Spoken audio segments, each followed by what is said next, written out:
In Damascus, Syrian businessmen are watching closely as US sanctions against the country are partially eased. The Treasury Department recently extended the suspension of the Caesar Act, a policy that has long restricted trade and financial transactions.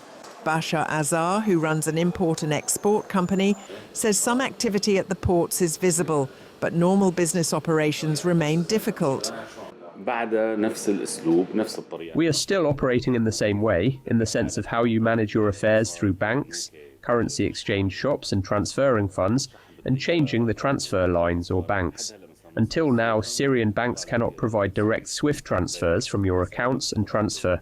We are still using banks outside Syria, such as those in Dubai and Lebanon, Iraq, Turkey. Azar says that while shipments of iron, cement and other building materials are arriving in Syria, real reconstruction of the country has yet to begin.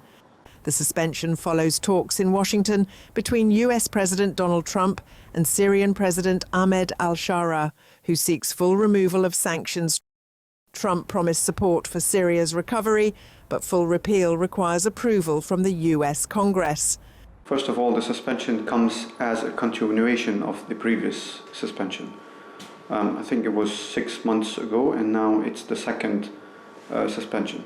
Of course, it's a lot better than not having that decision, but again, it is not a repeal of the sanctions. So the law is still in place. The law cannot be repealed unless Congress votes and unless it goes through the congressional process, which is going to take some time.